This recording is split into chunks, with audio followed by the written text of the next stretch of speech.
अतिप्राचीन काळापासून मानव पंचमहाभूतांच्या शक्तींना विविध रूप देऊन पूजू लागला। विविध प्रदेशानुसार विश्वासानुसार देवदेवतांची रूप मूर्तिबद्ध झाली आणि समर्पणाच्या भावनेतूनच मानव आश्वस्त झाला। अशाच आश्वस्त करणारा एका आदिशक्तीच्या म्हणजेच डहाणूच्या महालक्ष्मी मातेच्या मंदिराला आज आपण भेट देणार आहोत। मी भार्गवी चिरमुले प्रदक्षिणाच्या या भागात तुम्हा सगळ्यांचं मनापासून स्वागत करते। नमो देव्यै महादेव्यै शिवाय सततं नमः। नमः प्रकृत्यै भद्रायै नियताः प्रणतास्मताम्।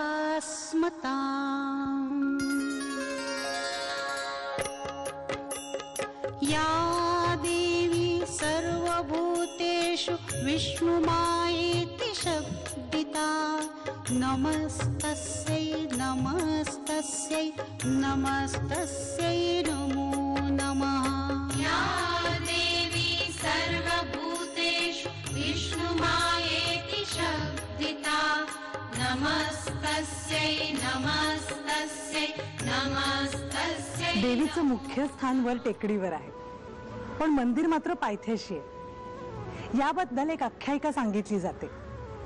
एकदा एक आदिवासी गरोदर स्त्री दरवर्षीच्या यात्रेसाठी देवीच्या दर्शनाला जात होती। अचानक तिला वाटेत कळा येऊ लागल्या। तिने देवीची मनोभावे प्रार्थना केली। त्याबरोबर लगेचच देवीने तिला दृष्टांत दिला आणि सांगितलं, बाळा तू पायथ्यापाशी जा, मी तिथेच तुला दर्शन दे। ज्या पायथ्याशी महालक्ष्मी मातेने तिला दर्शन दिलं तिथेच हे मंदिर उभारलेलं आहे।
तन्नो लक्ष्मी प्रचोदयात्।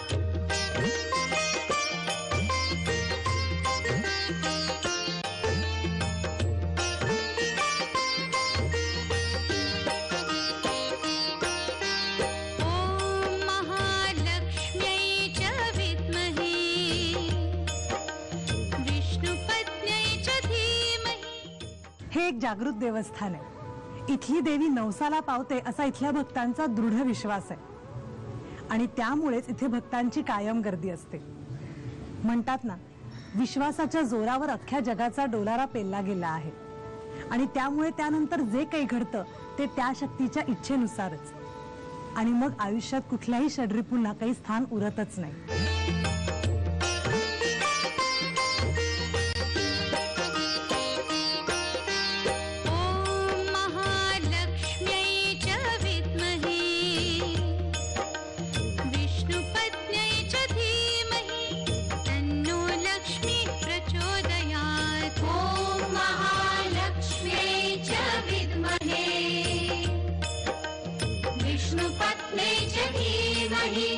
तन्नो लक्ष्मी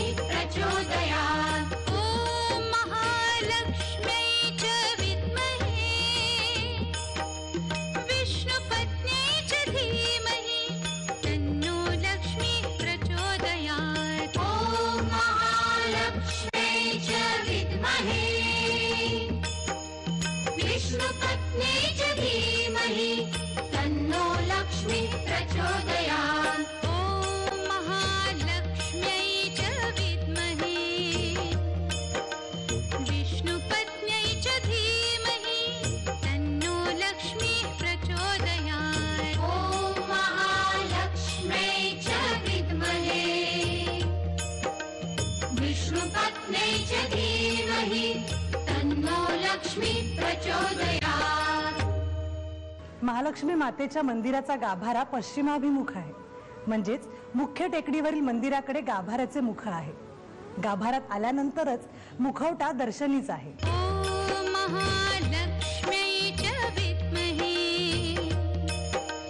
विष्णुपत्न्यै च धीमहि तन्नो लक्ष्मी प्रचोदयात्. ॐ महालक्ष्म्यै च विद्महे विष्णुपत्न्यै च धीमहि तन्नो लक्ष्मी प्रचोदयात्.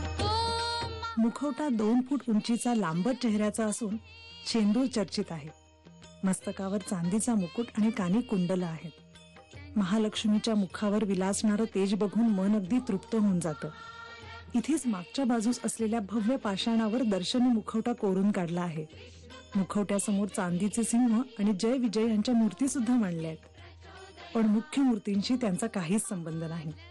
नाना विविध रंगाने नटलेलं हे मंदिर स्थापत्यशास्त्राच्या दृष्टीने अत्यंत उत्तम मानलं जातं. जवळपास प्रत्येक मंदिरामध्ये असणारा सभा मंडप, यज्ञकुंड तसंच प्रथेनुसार मंदिरासमोरील उभारल्या जाणाऱ्या दीपमाळा इथे आढळतात. विष्णुपत्न्यै च धीमहि तन्नो लक्ष्मी प्रचोदयात्. समोरच हनुमानाची मूर्ती आणि शंकराची पिंड बसवण्यात आली आहे. शेकडो वर्षापूर्वी उभारलेलं हे मंदिर लाकडाचं होतं, परंतु पावसामुळे कालांतराने लाकडी खांब खराब होत गेले. तेव्हा लाकडी काम काढून तिथे दगडाचे 58 खांब बसवण्यात आले. हे असाध्य काम केवळ देवीच्या कृपेमुळे शक्य झालं अशी भक्तांची धारणा आहे. खांबावरती एक मोठा घुमट आणि 3 लहान घुमट आहेत. हा गड चढून जाण्यासाठी साधारण 900 पायऱ्या चढाव्या लागतात. डोंगरावरील हा सुळक्यासारखा भाग दक्षिणेतील गोपुरांच्या कंगोऱ्यासारखा दिसतो. या सुळक्याचं जर नीट निरीक्षण केलं तर हा महालक्ष्मीच्या चेहऱ्यासारखा दिसतो असं इथे मानलं जातं.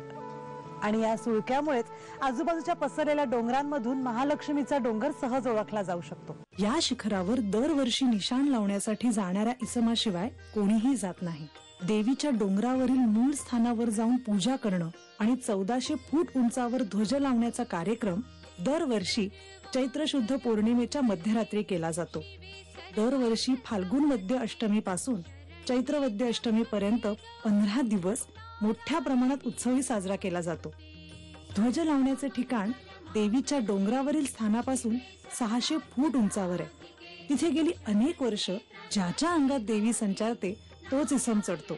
हा सोहळा पाहण्यासाठी असंख्य भाविक इथे उपस्थित असतात. या देवीच्या डोंगरावरील स्थानाकडे जाण्यासाठी 200 फूट भुयारातून जावं लागतं.